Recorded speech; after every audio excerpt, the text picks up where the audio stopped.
Hello, good afternoon, everyone. How are you today?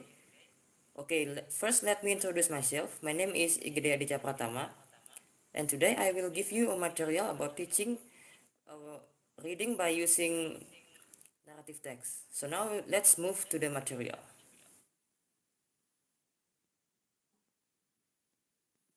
There are three topics that I want to explain. There are narrative text, the definition of narrative text, the structure, the characteristic of narrative text, the features, and then the exercise.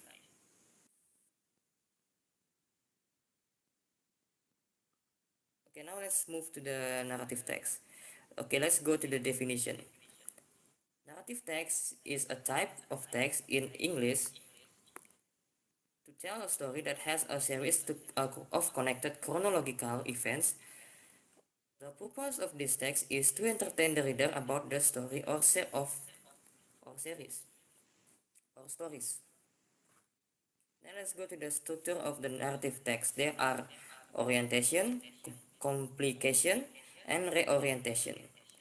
In orientation is it gives the reader of the background information needed to be understand the text, such as uh, who was involved, where it happened, and when it happened. Jadi orientation merupakan paragraf pembuka teks yang mengenalkan siapa tokoh yang terlibat dalam kejadian serta latar waktu dan tempat yang melatar belakangi kejadian. Orientation ini terletak pada paragraf pertama di naratif teks. Berikutnya ada complication.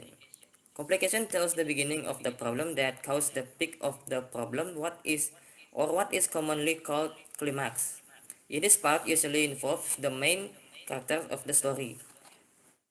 Complication tells the beginning of the problem that caused the peak of the problem, or of what is commonly called the climax. This section usually involves the main character of the story. Jadi struktur selanjutnya adalah yaitu complication. Complication terletak setelah orientation selesai. Complication terdiri dari paragraf yang menjelaskan awal masalah. Awal masalah ini juga mengawali rentetan plot, alur cerita yang kemudian akan berlanjut pada konflik, klimaks, dan anti klimaks. Anti klimaks cerita. Umumnya complication berisi interaksi antar pelaku peristiwa. Interaksi ini yang menimbulkan sebuah konflik atau pertentangan. Ada tiga jenis konflik yang mungkin terjadi di complication, yaitu natural konflik, social konflik, dan psychological konflik. Sesuai dengan namanya, natural konflik adalah permasalahan antara pelaku dan alam. Social konflik adalah permasalahan antar pelaku, sedangkan psychological konflik adalah permasalahan pelaku dengan dirinya sendiri. Next is reorientation. Reorientation itu merupakan kalimat penutup yang menceritakan kondisi terakhir sang tokoh dalam cerita atau pesan moral cerita. Oke, topik berikutnya adalah karakteristik. Features of narrative text. Spesifik karakter. Dalam sebuah narasi, pengarang akan menciptakan karakter spesifik sebagai tokoh utama dalam cerita. Tak hanya tokoh utamanya saja, namun semua karakter dalam cerita tersebut akan ditulis dengan jelas, mulai dari nama, bentuk, warna, dan wataknya. Contohnya Ariel, si putri duyung, para kurcaci yang memiliki sifat-sifat berbeda, dan Moana, si pemberani. Berikutnya adalah past tense. Kenapa past tense? Karena dikarenakan tulisan dalam naratif teks merupakan sebuah fiksi atau imajinasi. Maka dari itu grammar yang lebih umum digunakan adalah past tense. Biasanya grammar ini sangat kentara jika kamu membaca legenda atau dongeng yang memiliki setting di zaman dahulu kala. Berikutnya adalah time conjunction and adverb of time. Sesuai yang sudah dijelaskan di atas, naratif teks ditulis secara runtut berdasarkan kronologi waktu. Maka dari itu dibutuhkan time conjunction sebagai penghubung waktu seperti when, before, after, dan lain-lainnya untuk menjelaskan kronologi dari sebuah kejadian. Sedangkan adverb of time dibutuhkan dalam menulis naratif teks dengan tujuan menunjukkan waktu terjadinya sebuah peristiwa. Misalnya once upon a time, one day, dan lainnya. Berikutnya adalah action verbs. Penggunaan action verb dalam naratif teks adalah salah satu karakteristik yang perlu diingat. Action verb ini merupakan kata kerja yang sangat menunjukkan sebuah tindakan dari seorang karakter. Dikarenakan grammar yang digunakan dalam naratif teks berbentuk past tense, maka action verb juga ditulis dalam bentuk kedua. Misalnya look, cried, walk, swam, said, married, dan lain-lainnya. Dan yang terakhir adalah direct speech. Jika kamu membaca sebuah narasi, pastinya kamu akan memperhatikan adanya kutipan yang diambil dari percakapan karakter dalam cerita. Hal ini disebut juga sebagai direct speech. Dialog antara karakter sangat penting untuk ditulis supaya informasi penting itu dapat disampaikan dengan menarik dan cerita akan berkesan lebih hidup. Selain itu, hal ini juga mempermudah pembaca untuk memahami isi ceritanya.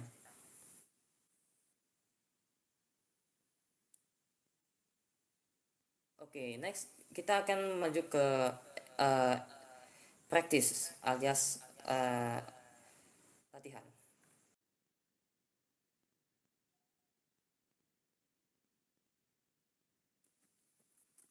Okay, for the exercise, I ask you to read this example. I want you to read paragraph 1, paragraph 2, paragraph 3, and paragraph 4. I want to ask one of you to read paragraph 1. Pepe, please read the paragraph 1. Alright, sure.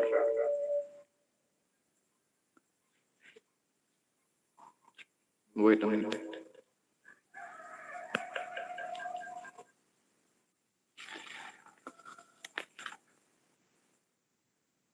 A long time ago, there lived on the island of Bali a giant-like creature named Kebo Iwo.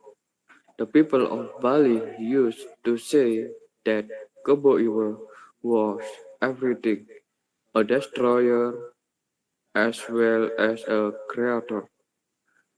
He was satisfied with the meal, but this meant for the Balinese people enough food for 1,000 men. Enough, sir. Thank you, Pepe. Now, Sandy, please read the second paragraph. Thank you. Alright, mister. Difficulties arose when for the first time the barns were almost empty and the new harvest was still a long way off. This made Kubo Iwo with great anger. In his anger, he destroyed all the halls and even all the temples. It made the Balinese turn to rage. Okay, thank you, Sandy. Your pronunciation is good. Now, Pepe, please read the paragraph number 3. Alright, sir. So they came together to plan steps or oppose this powerful giant by using his stupidity. They asked Kebo Iwo to build them a very deep well and rebuild all the halls and temples he had destroyed. After they fed Kebo Iwo, he began to dig wait,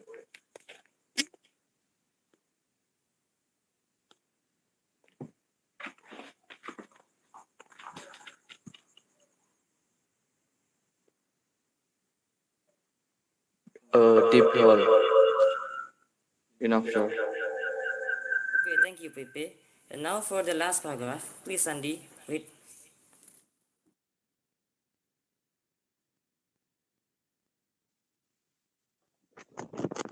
Alright, mister. Alright. Okay.